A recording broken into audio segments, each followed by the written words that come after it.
दोस्तों, welcome back to our channel. मेरा नाम है ज्योति। जैसा कि आप जानते हैं कि मैं आपको इस यूट्यूब चैनल पर विद्या ज्ञान स्कूल के एंट्रेंस एग्जामिनेशंस की प्रिपरेशन करा रही हूँ। तो दोस्तों, हमारा एंट्रेंस एग्जामिनेशन 3 दिसंबर को कंडक्ट कराया जा रहा है और मैं आपके लिए लेके आई हूँ मैथ्स के कुछ इंपॉर्टेंट क्वेश्चन। तो शुरू करते हैं बिना किसी देरी के। Let's move to our slides.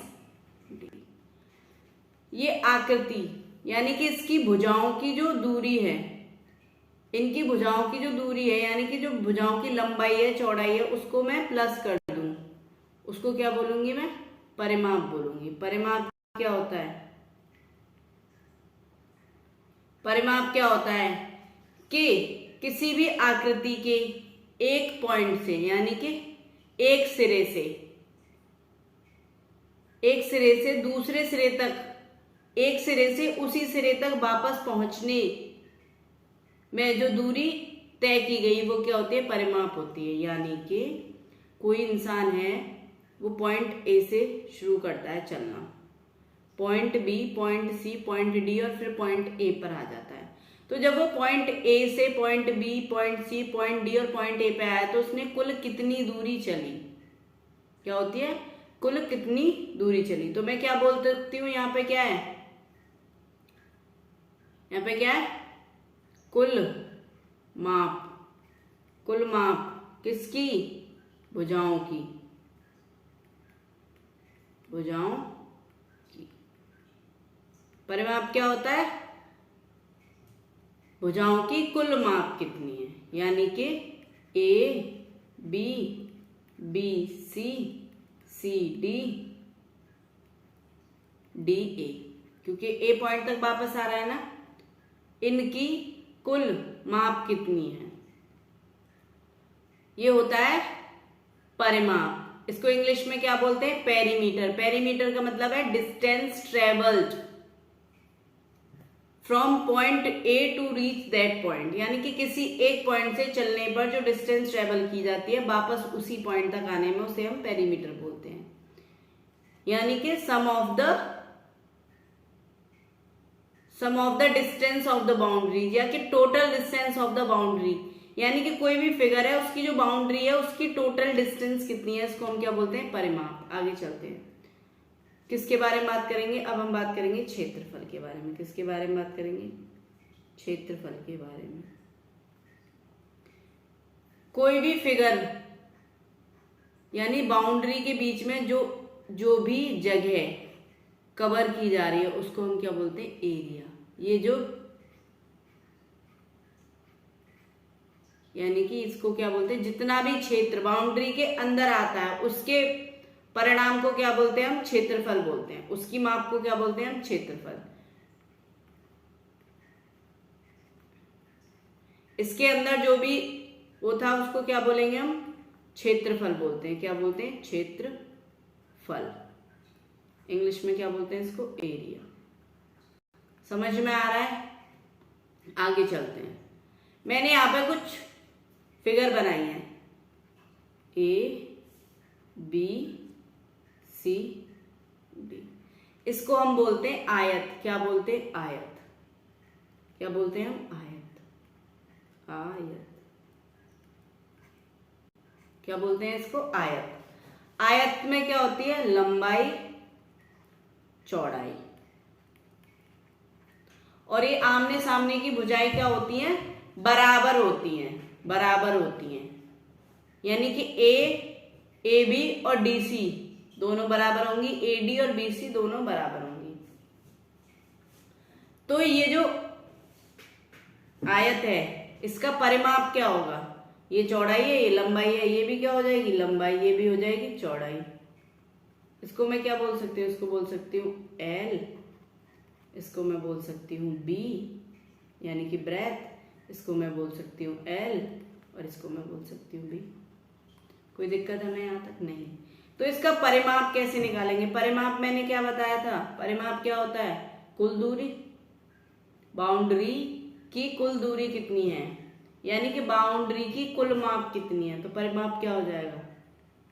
परिमाप कितना हो जाएगा? यहाँ का परिमाप क्या हो जाएगा? ए बी को क्या लिखूंगी मैं? एल। प्लस BC, BC को क्या लिखूंगी मैं B यानी कि ब्रेथ, CD को क्या लिखूंगी L और DA को क्या लिखूंगी B। तो ये क्या हो जाएगा 2L प्लस 2B। मैं इसको क्या लिखूंगी 2 इंटू 2 कॉमन ले लूं यहाँ से, यहाँ पे L बचा, यहाँ पे B बचा, यानी कि जो परिमाप होता है उसका फॉर्मूला क्या होता है 2 इंटू L प्लस B, यानी कि 2 गुणे लंबाई प्लस चौड़ाई। कोई दिक्कत यहां से नहीं? आगे चलते हैं, आगे चलते हैं। जो हमारे पास आयत है, यानी कि आयत का परिमाप कितना होता है 2 गुणे लंबाई प्लस चौड़ाई। ठीक है, अब आगे चलते हैं। आयत का क्षेत्रफल क्या होता है? क्षेत्रफल का फॉर्मूला क्या होता है? क्षेत्रफल का फॉर्मूला, क्षेत्रफल, यहाँ पे हम आयत की बात कर रहे हैं तो ये ध्यान रखना, आयत का क्षेत्रफल होता है लंबाई गुणे में चौड़ाई, लंबाई गुणे में चौड़ाई, यानी कि एरिया ऑफ रेक्टेंगल। इसको इंग्लिश में क्या बोलते हैं आयत को? Rectangle, area of rectangle, rectangle equals to L into B। ठीक है, आगे चलते हैं, आगे चलते हैं। इसको क्या बोलते हैं हम? इसको बोलते हैं वर्ग। क्या बोलते हैं? वर्ग। इसकी कितनी भुजाएं होती हैं? 4 भुजाएं होती हैं। इसकी भी 4 भुजाएं होती हैं, A B C D। वर्ग की एक स्पेशल बात होती है, वो क्या होती है कि इसकी चारों भुजाएं समान होती हैं। इसकी चारों भुजाएं समान होती हैं।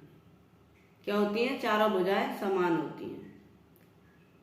ये साइड, यानी इसको मैंने S बोल दिया, इसको S बोल दिया, इसको S, इसको S, यानी कि सब क्या होती हैं? समान होती हैं। जब मैं इसका परिमाप निकालूंगी, परिमाप, तो ये कैसे निकलेगा? मान लो AB कितना है S, यानी कि साइड ले लिया मैंने, side, plus BC S plus CD S plus AD, यानी कि 4 गुणे S को क्या माना था मैंने यहाँ पर? साइड, यानी कि 4 गुणे साइड। परिमाप क्या होता है?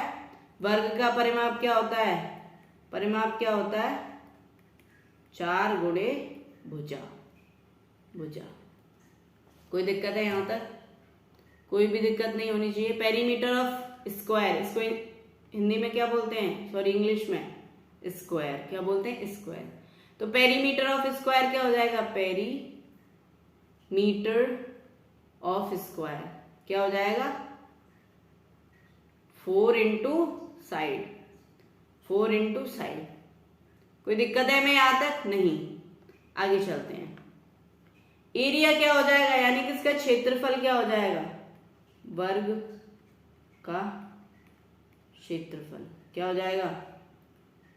इसका फॉर्मूला क्या होता है? साइड गुणे साइड, यानी कि भुजा गुणा भुजा, भुजा गुणा भुजा। Area of square, side into side. मैंने उसको साइड ही लिख दिया, भुजा आप समझ तो गए होंगे, साइड इंटू साइड।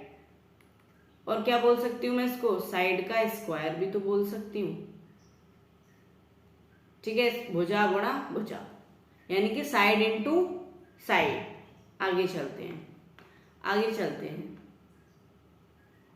ठीक है, ये क्या था? आयत, ये क्या था? वर्ग, और ये क्या है हमारे पास? त्रिभुज। क्या है? कितनी भुजाएं है इसकी? 3। तो क्या बोलेंगे इसको? त्रिभुज। क्या है ये? त्रिभुज। ये क्या है? त्रिभुज की साइड है, ये साइड है, मैंने मान लिया A, ये साइड B है और ये साइड C है। तो त्रिभुज का परिमाप क्या होगा? भुजाओं का योग, भुजाओं की लंबाई का योग, भुजाओं की लंबाई का योग, यानी कि भुजाओं की माप का योग। तो इसका पेरीमीटर क्या हो जाएगा? इसका परिमाप क्या हो जाएगा? परिमाप क्या हो जाएगा? भुजा, भुजाओं का योग, यानी कि मैंने यहाँ पे क्या ले रखा है? A plus B plus C। आई बात समझ में? मतलब तीनों भुजाओं का योग कर देंगे। अगर ये समबाहु त्रिभुज है, यानी कि तीनों भुजाएं बराबर है, तो क्या हो जाएगा? समबाहु है तो समबाहु का परिमाप क्या हो जाएगा? समबाहु त्रिभुज का परिमाप क्या हो जाएगा? 3 गुणे में भुजा, यानी 3 इंटू साइड। कोई दिक्कत है यहाँ तक? कोई दिक्कत तो होनी नहीं चाहिए। आगे चलें। त्रिभुज का क्षेत्रफल क्या होता है? ये इसको क्या बोल सकते हैं हम यहाँ पे? इसको बोलेंगे हम हाइट, h, हाइट, ऊंचाई, हिंदी में ऊंचाई बोलेंगे। और इसको क्या बोलेंगे? इसको बोलेंगे आधार। क्या बोलेंगे? आधार। तो त्रिभुज का क्षेत्रफल होता है, त्रिभुज का क्षेत्रफल होता है, क्षेत्रफल का जो फॉर्मूला होता है 1/2 गुणे आधार गुणे ऊंचाई, हाफ बेस इंटू हाइट। क्या बोलेंगे? Half base into height. Height माने ऊंचाई और बेस माने आधार। ठीक है, यहां तक कोई प्रॉब्लम है? हमें आगे चलते हैं। ये क्या दिख रहा है मुझे? इसको हिंदी में क्या बोलेंगे? वृत्त। क्या बोलेंगे? वृत्त। और इंग्लिश में क्या बोलेंगे? सर्कल। ये यहां से यहां तक जो दिख रही है इसको क्या बोलेंगे हम? त्रिज्या, यानी कि इंग्लिश में क्या बोलते हैं इसको? R, radius. मैं यहाँ पे लिख देती हूँ। त्रिज्या को इंग्लिश में क्या बोलते हैं? रेडियस, त्रिज्या यानी कि रेडियस। इसको हम किससे डिनोट करते हैं? आर से। कोई दिक्कत है यहाँ तक? नहीं। अब मुझे ये क्या दिख रहा है? सर्कल। सर्कल क्या होता है? यानी कि वृत्त क्या होता है? वृत्त क्या होता है? किसी बिंदु से निश्चित दूरी पर, निश्चित दूरी पर, समान दूरी पर, समान दूरी पर बने हुए बिंदुओं से बनी आकृति क्या कहलाती है? वृत्त कहलाती है। यानी कि यहां से इस पॉइंट पे भी रेडियस आ रही होगी, इस पॉइंट पे भी, इस पॉइंट पे भी, इस पॉइंट पे भी। मतलब अगर मैं सेंटर से सर्कल के यानी कि वृत्त के किसी भी बिंदु को ज्वाइन करूं यानी कि जोड़ूं तो वो क्या बन जाएगी? त्रिज्या बन जाएगी, यानी कि रेडियस बन जाएगी। यानी कि वृत्त क्या होता है? वृत्त क्या होता है कि केंद्र बिंदु से समान दूरी पर बने हुए बिंदुओं से बनी आकृति, यानी कि इसके कहीं भी मैं यहां से लाइन ड्रॉ कर दूं, इनकी डिस्टेंस क्या होगी? सेम होगी। क्या होगी? सेम होगी। इसको मैं क्या ही बोलूंगी? आर बोलूंगी। तो इसका परिमाप क्या होता है? परिमाप क्या होता है? वृत्त का परिमाप क्या होता है? वृत्त का परिमाप होता है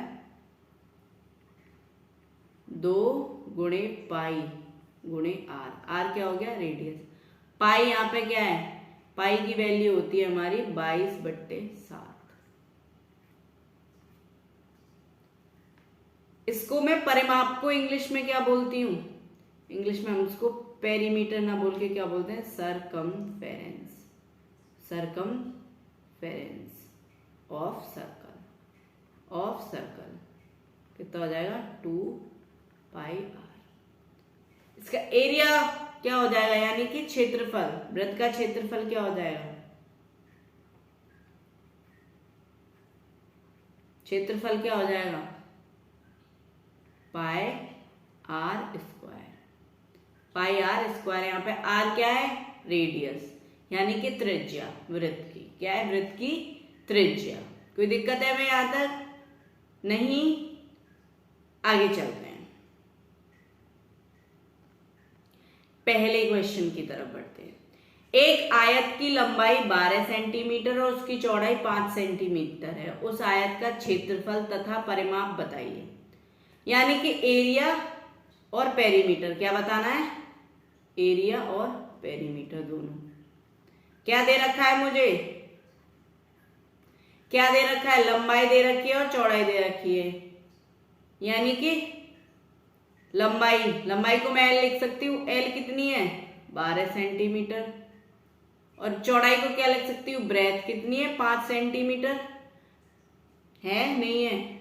मुझे पता है कि परिमाप का फॉर्मूला क्या बताया मैंने ऊपर, यानी कि आयत के परिमाप का फॉर्मूला, यानी कि पेरीमीटर ऑफ रेक्टेंगल क्या बताया, कितना होता है, आयत का परिमाप भी लिखती हूँ यहाँ पे, आयत का परिमाप कितना होता है, 2 गुणे लंबाई प्लस चौड़ाई, यानी कि 2 इंटू ब्रैकेट में L प्लस B।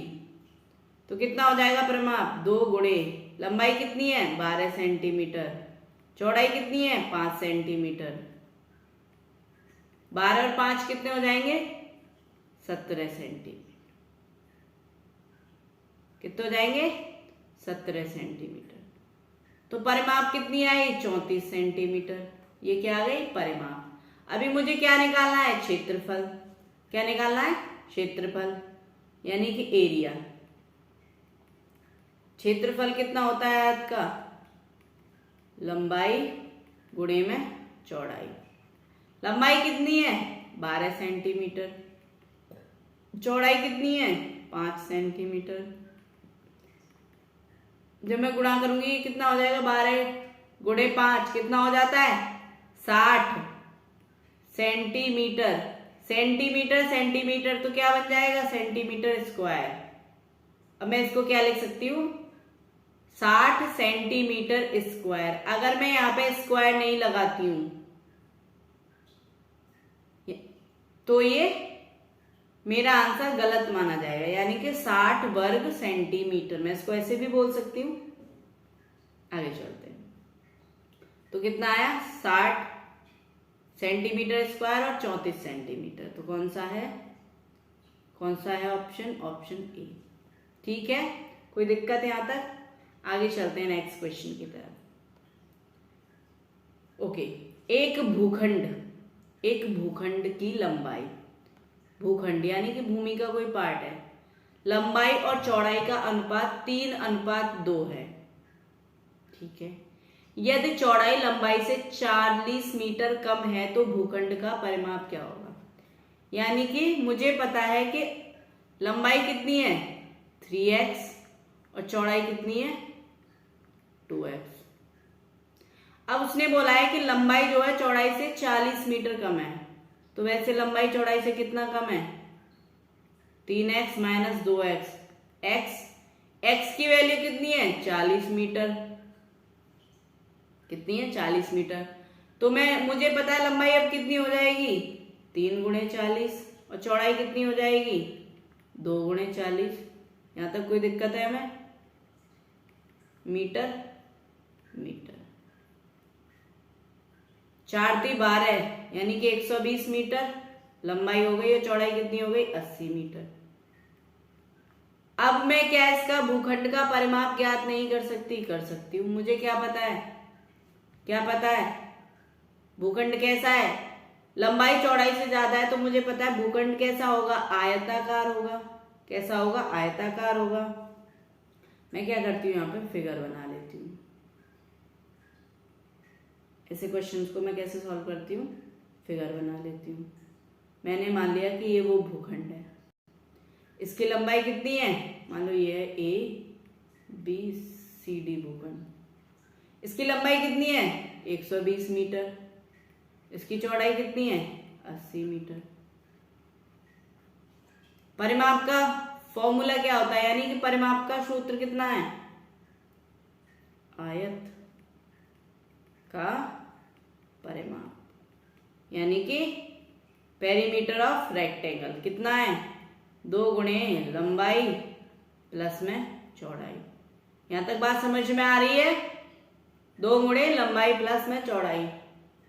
तो लंबाई कितनी है 120 मीटर, चौड़ाई कितनी है 80 मीटर।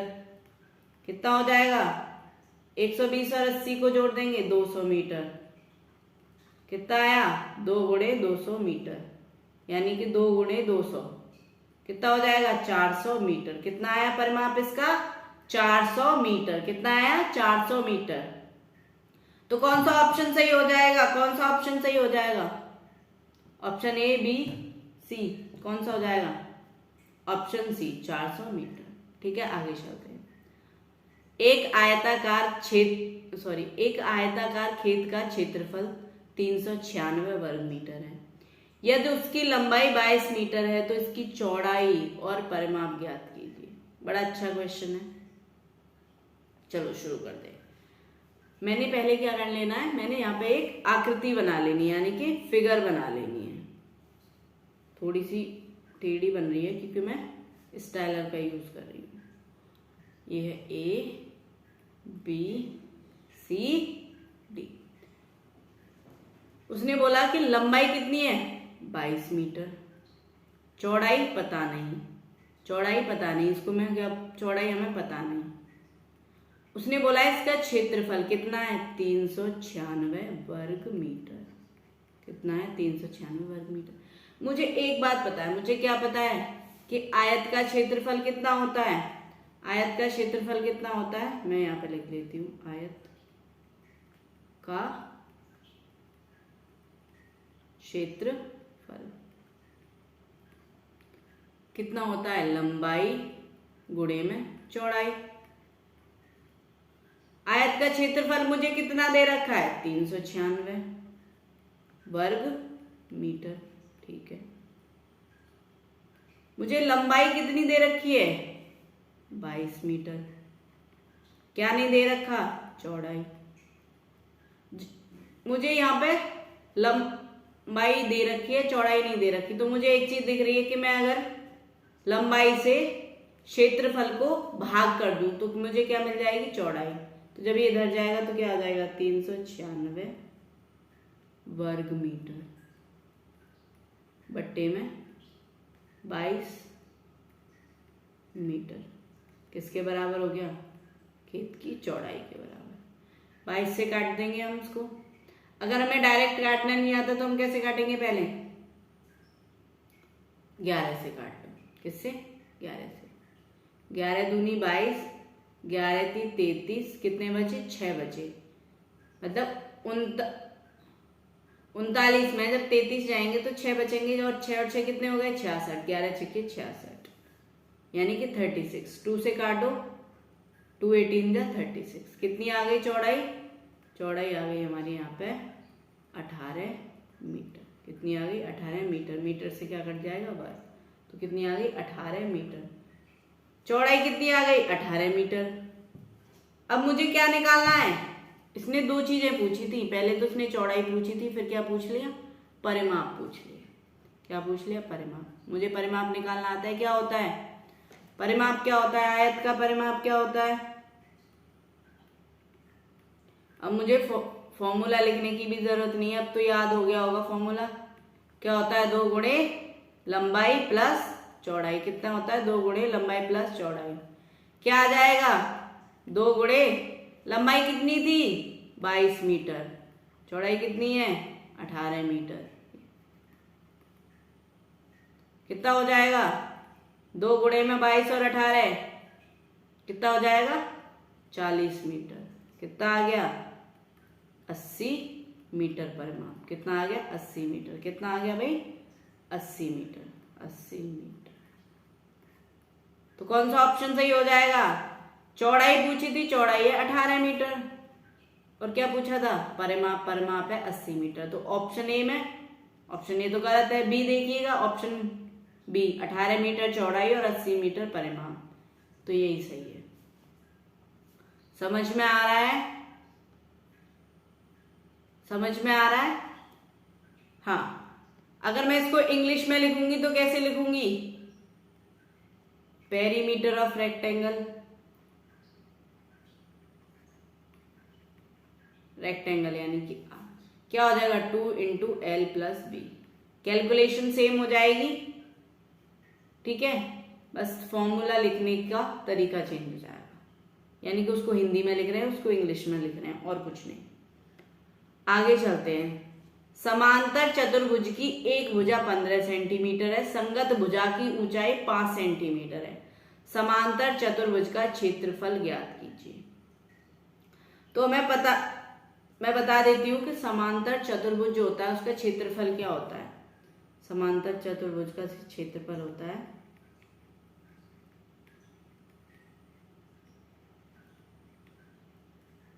का क्षेत्रफल क्या होता है,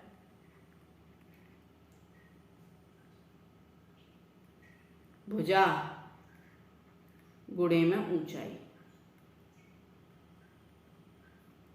भुजा की जगह में इसको क्या बोल सकती हूँ, आधार, आधार गुणे में ऊंचाई।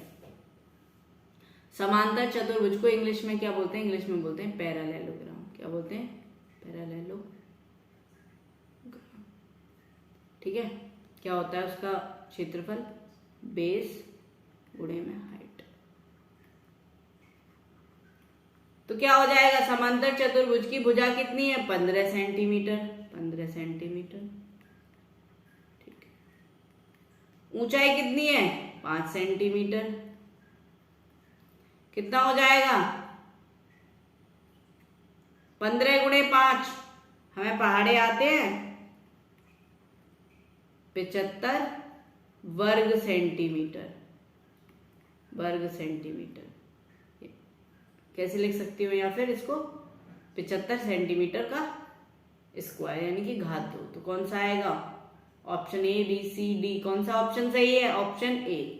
समझ में आ रहा है, आज मैं बहुत धीरे धीरे क्वेश्चन करा रही हूँ, आपको समझ में आना चाहिए। अगर नहीं आ रहा है तो मुझे कमेंट में बता दीजिएगा।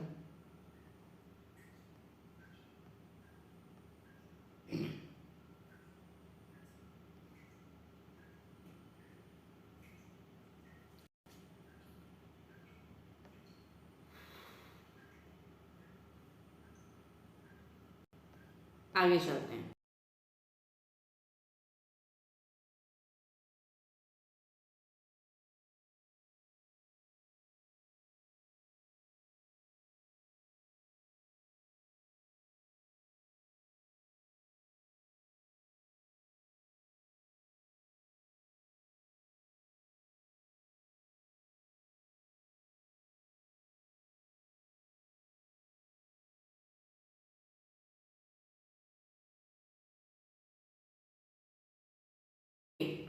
आगे चलते हैं।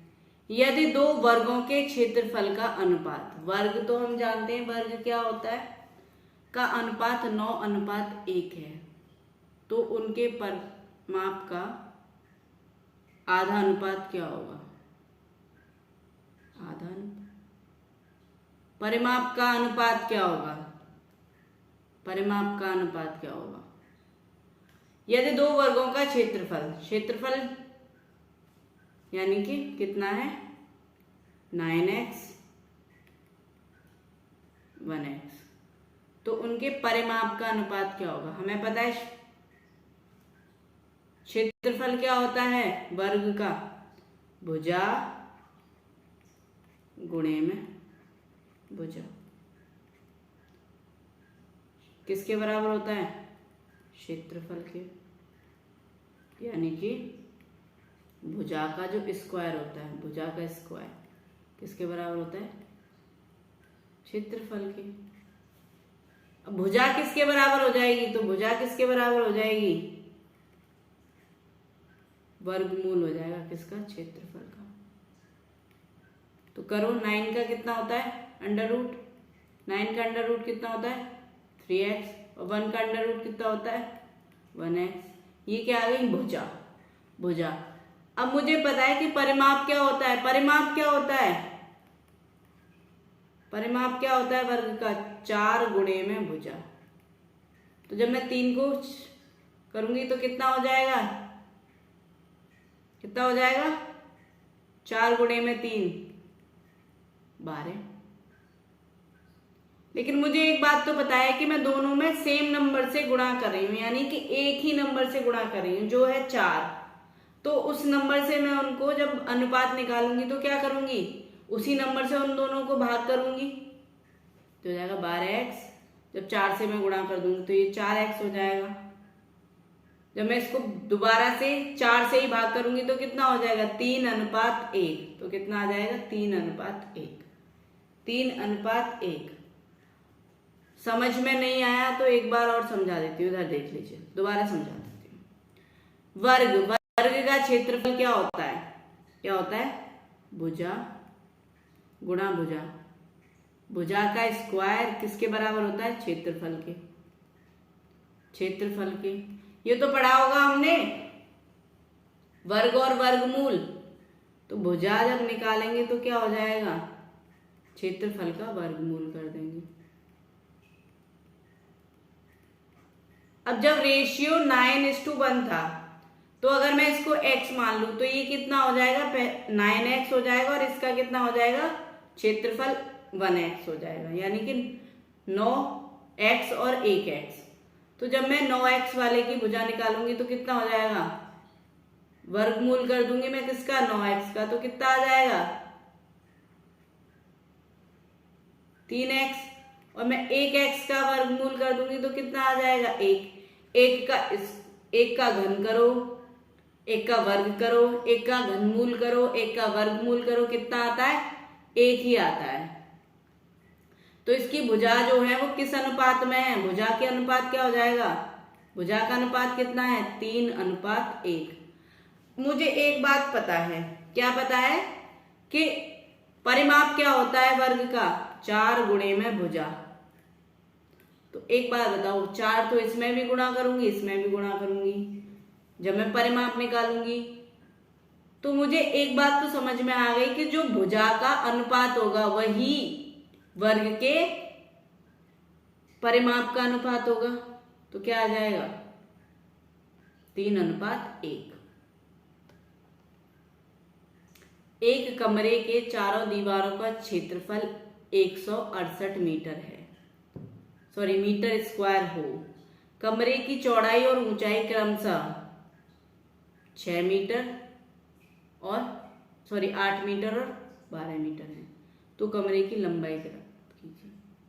अब एक बात बताओ, एक कमरे के चारों दीवारों का क्षेत्रफल, चारों दीवारों का क्षेत्रफल, तो कमरे की जो दीवार होती है वो कैसे होती हैं?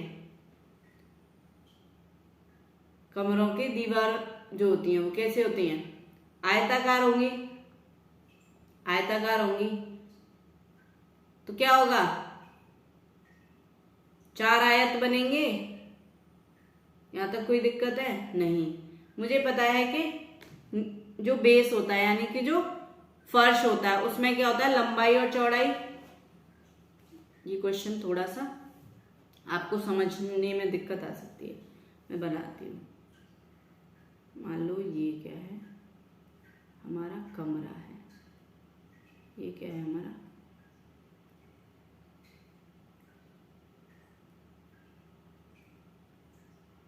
कमरा है।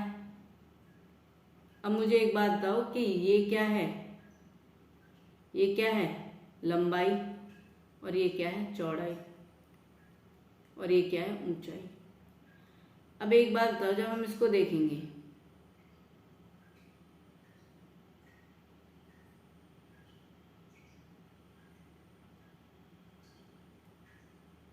इसको देखेंगे तो जो लंबाई है और ये चौड़ाई है, तो एक आयत तो ये बन रहा है लंबाई गुणा चौड़ाई का, एक ये बन रहा है लंबाई गुणा चौड़ाई का बन रहा है।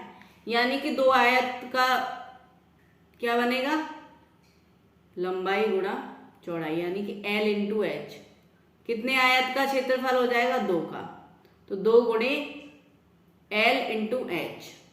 ये बात समझ में आई?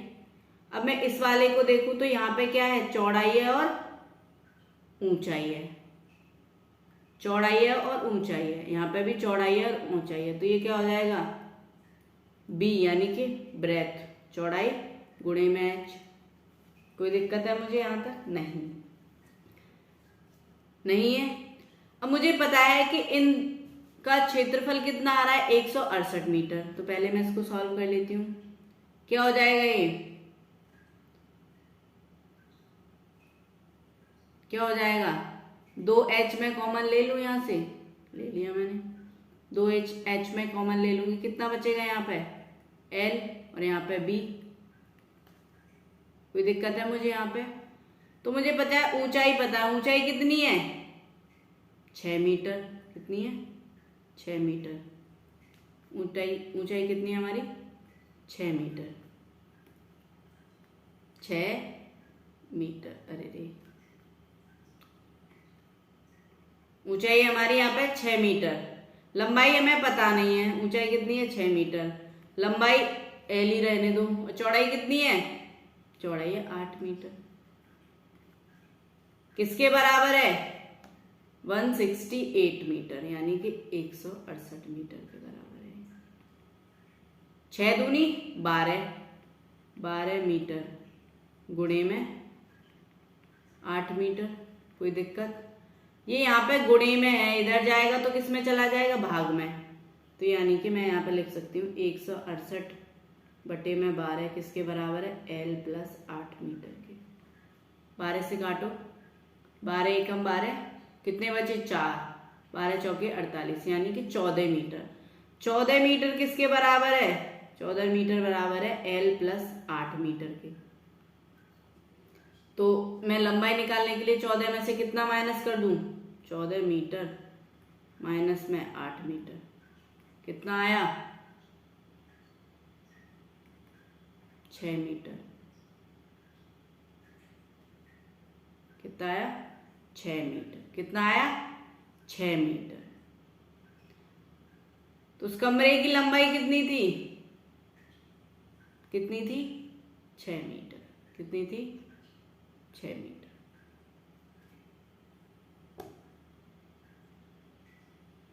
ठीक है, आगे चलते हैं। समझ में आ गया? हमें समझ में तो आ गया। आगे चलते हैं। अगर आपको समझ नहीं आया तो मैं उसको एक और तरीके से एग्जांपल दे सकती हूँ। मान लो कि ये जो मेरे पास जो बुकलेट है, ये क्या है? वो रूम है। तो ये क्या होगी उसकी ऊंचाई, ये लंबाई और ये चौड़ाई। अब मुझे क्या बताना है? मुझे सिर्फ ये जो 4 वो है दीवारें हैं, ये वाली और इधर वाली और इधर वाली, इनका क्षेत्रफल बताना है। इनका क्षेत्रफल बताना है। तो उसी हिसाब से मैंने ये हमारे टॉपिक की तरफ, हमारा टॉपिक है औसत। औसत को हिंदी में क्या बोलते हैं? सॉरी, इंग्लिश में क्या बोलते हैं? हिंदी में तो औसत ही बोलते हैं। क्या बोलते हैं इंग्लिश में? एवरेज। क्या बोलते हैं? एवरेज। औसत क्या होता है? औसत क्या होता है? यानी कि जो दी गई संख्या होती हैं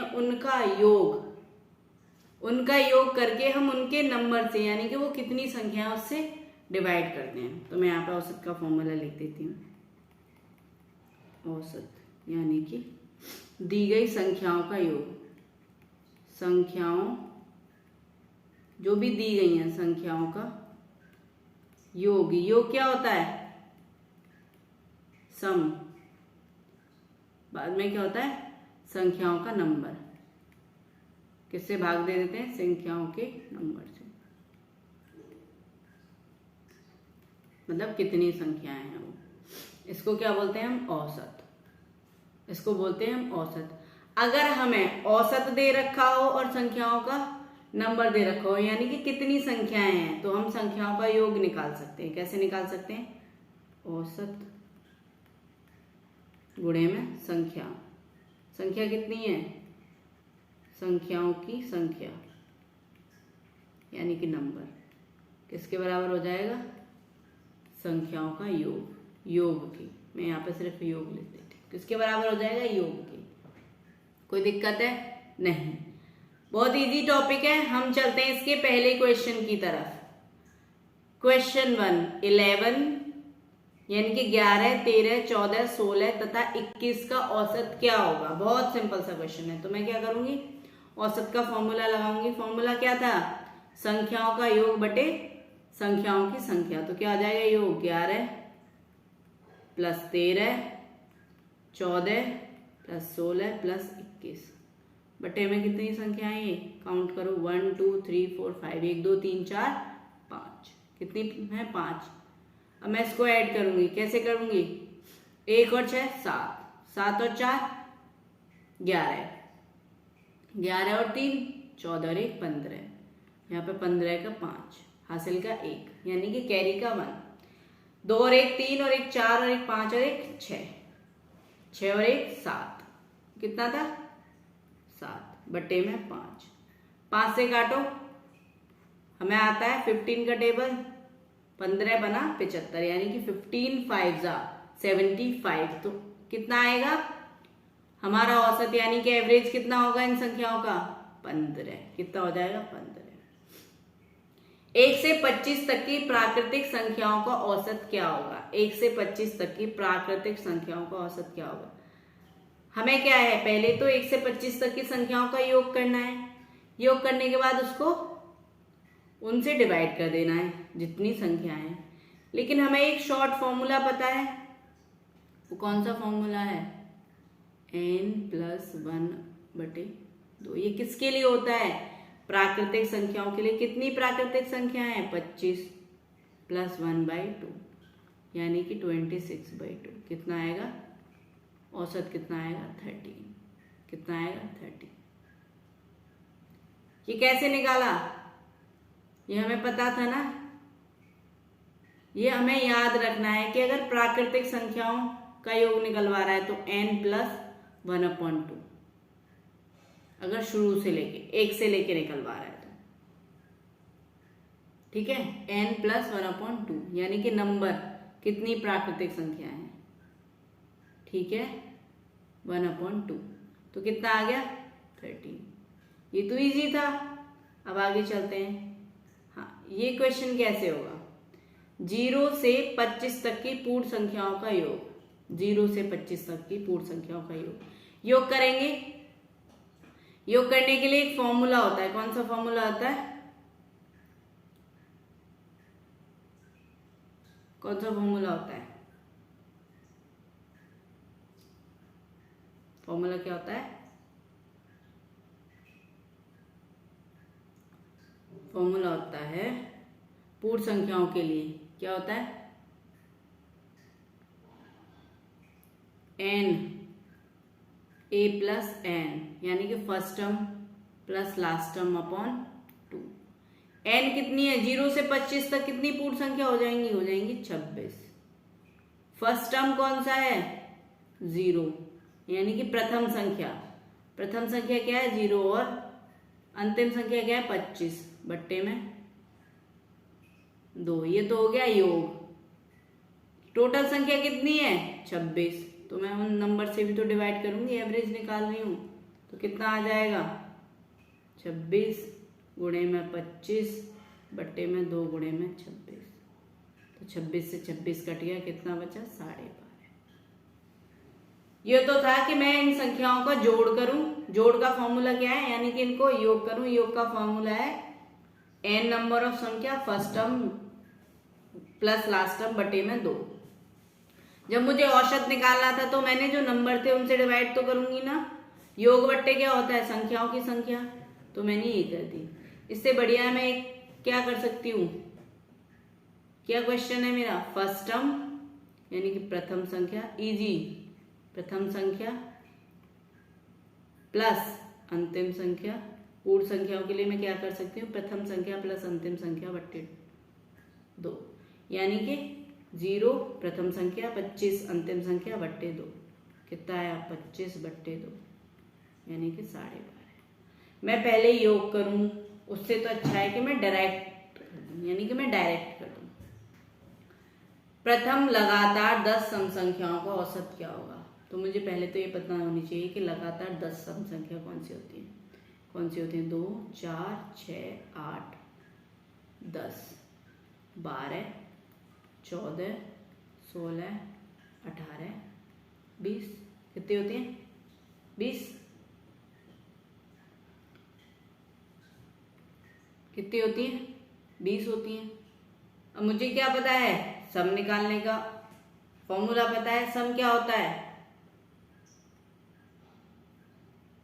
n into first term plus last term बट्टे में 100, सॉरी बट्टे में 2। तो मैं पहले क्या निकालूं? इनका योग निकालूं। तो पहला टर्म क्या है?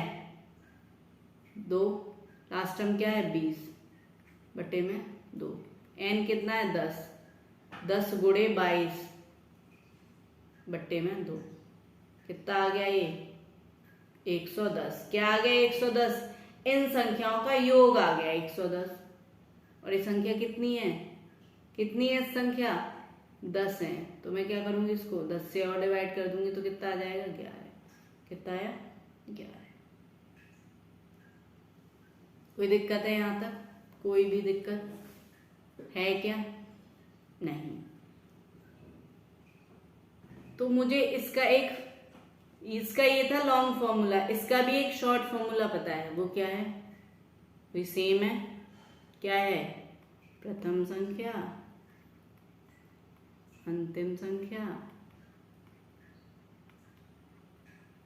बट्टे में 2। प्रथम संख्या कौन सी है? 2। अंतिम संख्या कौन सी है? 20 बट्टे में 2। 20 और 2 22, 22 बट्टे में 2। कितना आ गया? 11। कितना आ गया? 11। ये कुछ फॉर्मूले हैं जिनको आपको याद कर लेना है। एक ये रहा, मैंने पहले सेट लगा दी। समझ में आ रहा है? कोई दिक्कत है यहां तक? नहीं। अब उसने पूछा 2 से 20 तक की सम संख्याओं का औसत क्या होगा। आपने कुछ देखा कि प्रथम लगातार 10 सम संख्याओं का औसत क्या होगा और 2 से 20 तक की सम संख्याओं का औसत क्या होगा। मुझे यहाँ पे क्या दे रखा है? मुझे यहाँ पे प्रथम संख्या दे रखी है और अंतिम संख्या दे रखी है, और कुछ नहीं दे रखा। तो मैं क्या करूंगी? सीधा सीधा कौन सा फॉर्मूला लगाऊंगी जो मैंने अभी बताया 2 मिनट पहले। कौन सा? प्रथम संख्या प्लस अंतिम संख्या बट्टे में 2। प्रथम संख्या कौन सी है? 2। अंतिम संख्या 20 बट्टे में 2। 22 बट्टे में 2। कितना आ रहा है? 11। समझ में आ रहा है? बहुत इजी है। आगे चलते हैं। ये 2-3 फॉर्मूले हैं। जब अभी तो मैं क्वेश्चंस करा रही हूं आपको, हमें टाइम मिलेगा तो मैं मैथ्स का एक एक चैप्टर आपको कराऊंगी, तो वहां पे मैं आपको एक एक चीज समझाऊंगी। बेसिक से स्टार्टिंग करेंगे हम। 1 से 15 तक की विषम संख्याओं का औसत क्या होगा? 1 से 15 तक की विषम संख्याओं का। जैसे आपने सम संख्या में क्या लगाया था? प्रथम और अंतिम। तो इसमें भी लगा सकते हैं, लगा सकते हैं। लगा के देखते हैं। प्रथम पद क्या है? प्रथम संख्या क्या है? 1। और अंतिम संख्या क्या है? 15 बट्टे में 2। कितने हो गए? 16 बट्टे में 2। कितना आ गया? 8। कितना आ गया? 8। या तो मैं ऐसे कर लूं या फिर मैं क्या करूं? 1 से 15 तक की विषम संख्या निकालूं। कौन कौन सी हो जाएंगी 1 से 15 तक की विषम संख्या? 1, 3, 5, 7, 9, 11, 13, 15। कितनी संख्या है? 1, 2, 3, 4, 5। 1, 2, 3, 4, 5, 6, 7, 8। 8 संख्याएं हैं। अब मैं क्या करूं? पहले इनका योग करूं। योग करने का मुझे फॉर्मूला क्या है? n, यानी कि n गुणे फर्स्ट नंबर और लास्ट नंबर बट्टे में 2। ये क्या है?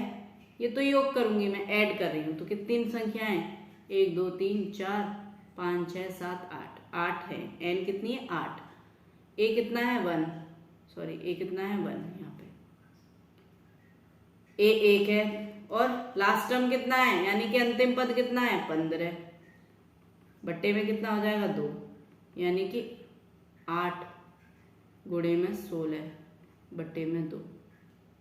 कितना हो गया? 16 चौके 64। क्या आ गया? 64। योग आया है अभी एवरेज नहीं आया, यानी कि अभी औसत नहीं आया। औसत के लिए क्या करते हैं? योग बट्टे संख्याओं का नंबर। तो 64 बट्टे संख्याओं का नंबर कितना है? 8। तो कितना आ गया? 8। ये ज्यादा इजी है या जो मैंने आपको एक फॉर्मूला बताया वो फॉर्मूला क्या था? प्रथम पद यानी कि प्रथम संख्या प्लस अंतिम संख्या बट्टे में 2। ये तो इनके लिए फॉर्मूला है। और जो मैंने प्राकृतिक संख्याओं के लिए जो 1 से दे रखा है वो ऊपर फॉर्मूला बता दिया। ये फॉर्मूला आपको याद रखना है, ये आपका टाइम बचाएगा। ठीक है। प्रथम लगातार 11 विषम संख्याओं का औसत क्या होगा। हमने एक ऊपर क्वेश्चन किया, कौन सा किया, सम संख्या वाला। प्रथम लगातार 10 सम संख्याओं का औसत क्या होगा। तो मुझे इसमें क्या करना पड़ेगा, मुझे प्रथम 11 विषम संख्या पता होनी चाहिए, यानी कि मुझे प्रथम संख्या और अंतिम संख्या पता करनी पड़ेगी। तो मुझे पता है कौन सा होना चाहिए, 1 2 3, 2 नहीं होगा ना, 2 क्यों होगा, 1 3 5 7 विषम तो 9 भी होगा। हम यहाँ पे विषम कर रहे हैं, भाज्य भाज्य में कंफ्यूज नहीं होना, विषम तो 9 भी होगा। उसके आगे कौन सा होगा, 11 13 15 17 और 19, 1 2 3 4 5 6 7 8 9 10। अब मैं चाहूं तो इनका क्या करूं, पहले योग करूं, संख्याओं को जोड़ूं, फिर उनके नंबर से डिवाइड करूं, या फिर मैं कैसे करूं, जो मैंने आपको अभी ऊपर तरीका बताया। आपको मैंने ऊपर तरीका बताया, क्या तरीका था, प्रथम संख्या यानी कि a प्लस l बट्टे में 2, प्रथम संख्या और अंतिम संख्या बट्टे में 2। तो मैं यहाँ पे लिख नहीं रही, मैं क्या करूंगी, प्रथम संख्या और अंतिम संख्या बट्टे में 2। कितना हो जाएगा, कितना आ गया, 10। कितना होगा इनका औसत, 10 होगा। कितना होगा इनका औसत, 10 होगा। आगे चलते हैं, ये क्वेश्चन रिपीट हो गया है। ओके, आगे चलते हैं। मैं आपको वो क्वेश्चंस कराऊंगी जो आने के चांसेस हैं। अगर आपके लिए बहुत ज्यादा हाई लेवल के क्वेश्चन करा दूं और आपको समझ में भी नहीं आए और वो एग्जाम में भी नहीं आए तो कोई फायदा नहीं है, इसलिए मैं आपको वही क्वेश्चन लेके आई हूं जो एग्जाम में आने के चांसेस हैं। ये वाला क्वेश्चन आप आसानी से कर लेंगे। क्या होगा, इन संख्याओं का क्या करेंगे, हम सम करेंगे। 76 plus 48 plus 84 plus 66 plus 70 plus 64 बट्टे में कितने, 1 2 3 4 5 6 बट्टे में 6। कोई दिक्कत है हमें यहाँ तक, नहीं। 8 और 6 14, 14 और 4 18, 18 6 24, 24 और 4 28, 28 का 8। हासिल का यानी कि कैरी का कितना गया, 2। 7 और 6 13, 13 और 6 19, 19 और 8 27, 27 और 4 कितने होते हैं, 27 और 4 31, 31 और 7 38, 38 और 2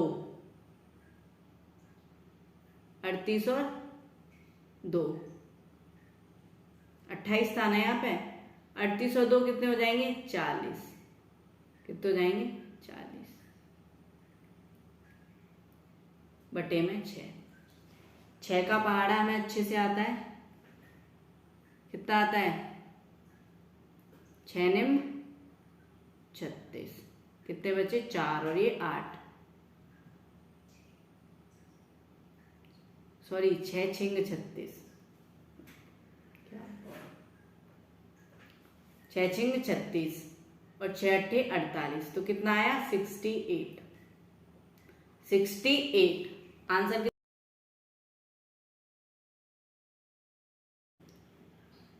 तो आगे बढ़ते हैं।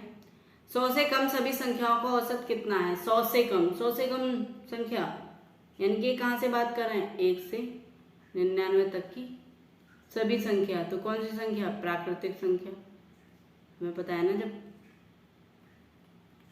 संख्या की बात हो रही है तो मैंने क्या फॉर्मूला बताया था, n+1, यानी कि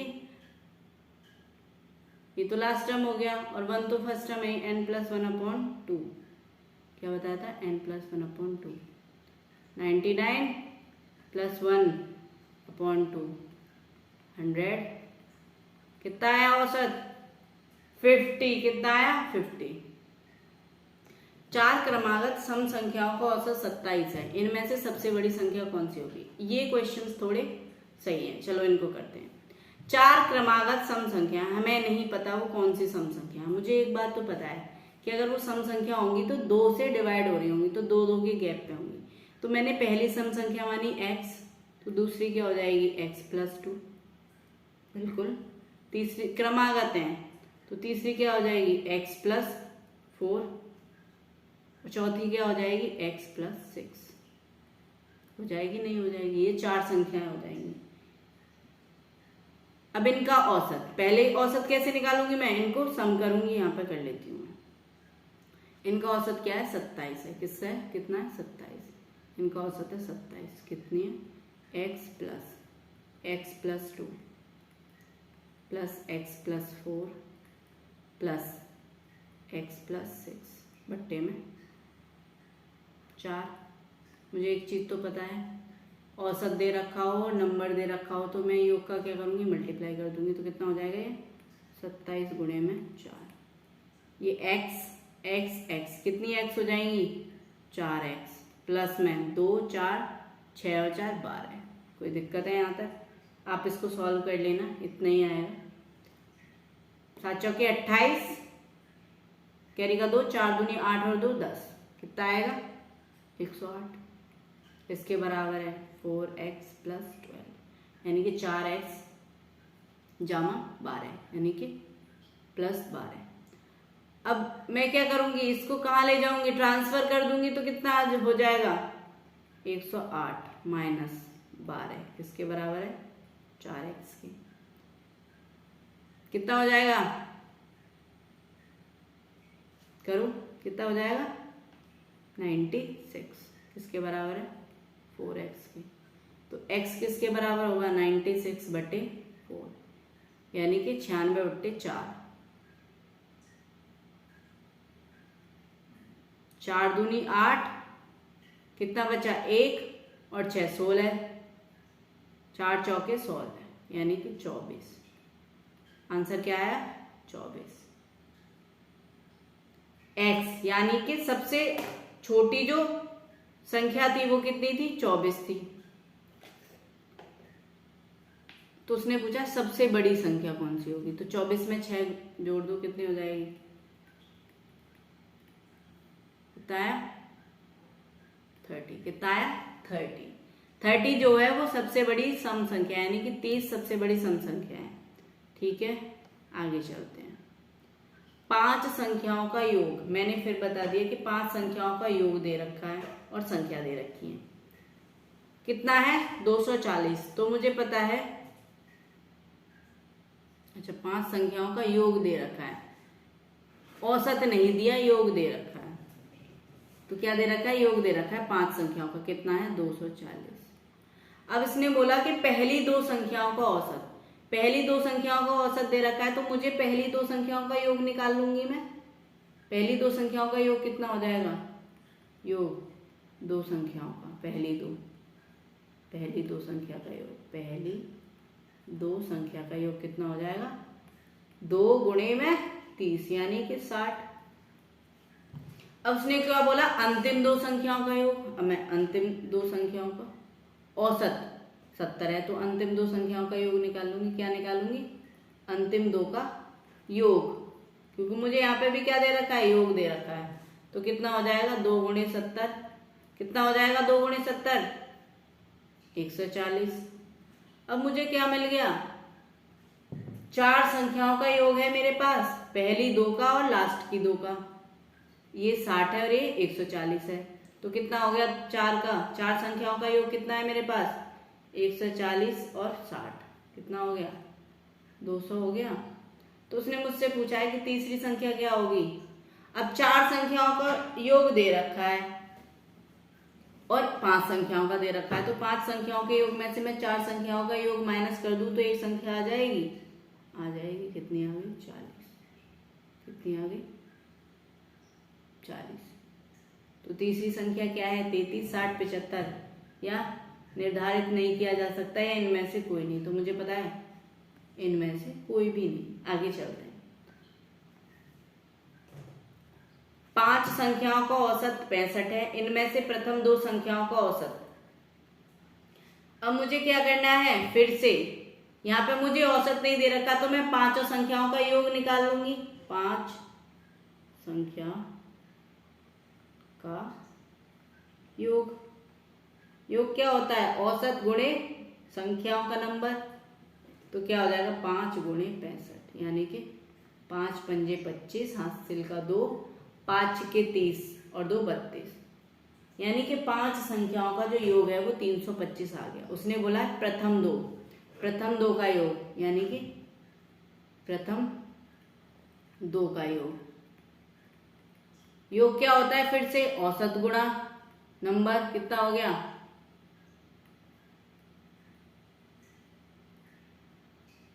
162, यानी कि 16 दूनी 18 होता है। मैं इसको अच्छे से लिख देती हूँ। कितना हो गया, 162। अब उसने बोला है अंतिम 2 का भी दे रखा है। अंतिम 2 का कितना दे रखा है, तो अंतिम 2 का योग कितना हो जाएगा, योग निकाल लो। 2 गुणे में 38, कितना हो जाएगा, 8 दूनी 16, कैरी का 1, 2 3 6 और 1 7, 76, यानी कि प्रथम 2 का इतना है और लास्ट की 2 का इतना है। तो चारों संख्याओं का योग कितना हो जाएगा, 4 संख्या का योग कितना हो जाएगा, 162 प्लस में 76, 6 और 2 8, 7 और 6 13, मतलब 238। कितना है, 238 है 4 संख्याओं का योग। और मुझे पता था कि 5 संख्याओं का योग कितना आया है, मैंने कितना निकाला है, 325। 325 में से मैं क्या करने वाली हूँ, 238 को माइनस कर देते हैं, माइनस 238।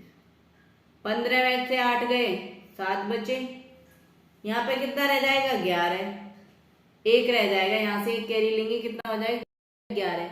11 में से 3 गए, कितने बचेंगे, 8 बचेंगे, कितना हो गया, 87। कितना हो जाएगा, 87।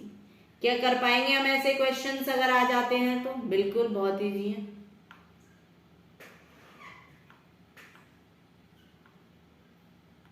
आगे चलते हैं। किसी कक्षा के विद्यार्थियों का प्राप्तांक 68 है।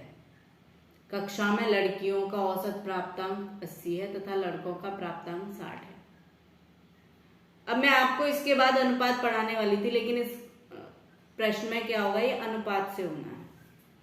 तो कक्षा में कितने प्रतिशत लड़के हैं, तो मुझे एक बात पता है कि टोटल प्राप्तांक कितना है, लड़कियों का कितना है, 80 है, लड़कों का 60 है और लड़कियों का 80 है। ये क्या है, लड़कियां, गर्ल, और ये बॉयज। इन दोनों का जो कॉमन है वो कितना है, 61। अब मैं क्या करती हूँ, बड़े में से छोटे को माइनस कर देती हूँ। यहाँ पे ये बड़ा है तो कितना आ जाएगा, इसका इधर लिखूंगी और इस वाले का इधर लिखूंगी। ये बात मुझे ध्यान में रखनी है। कितना आ जाएगा, 80 में से 68 जाएंगे तो 12 और 8। क्या पूछा, कक्षा में कितने प्रतिशत विद्यार्थी लड़के हैं, यानी कि 12 लड़कियां हैं और 8 लड़के हैं, सॉरी 12 लड़के हैं और 8 लड़कियां हैं। तो टोटल कितने हो गए दोनों, 20, 12 का 20, कितना हो जाएगा, 60%। कौन सा आएगा, बी ऑप्शन इज करेक्ट। कोई दिक्कत है हमें यहाँ तक, एनी प्रॉब्लम नहीं। आगे चलते हैं। सेम है, ये भी आप ऐसे ही करोगे, छात्राओं का अनुपात। यहाँ पे आपने यहाँ पे क्या निकाला, परसेंट निकाला, यहाँ पे क्या निकाल दोगे, अनुपात निकाल दोगे। अनुपात के क्वेश्चन जब मैं कराऊंगी तो इनको कराऊंगी, ठीक है। तो दोस्तों ये था आज का हमारा टॉपिक। तो बने रहिए और अधिक जानकारी के लिए हमारे YouTube चैनल पर हमारे वीडियोस को लाइक कीजिए, शेयर कीजिए, जिससे कि ज्यादा से ज्यादा बच्चे हमारे चैनल से जुड़ सकें और अपनी तैयारी को बेहतर बना सकें। और हमारे चैनल को सब्सक्राइब कर दीजिए और बेल आइकन को प्रेस कर दीजिए।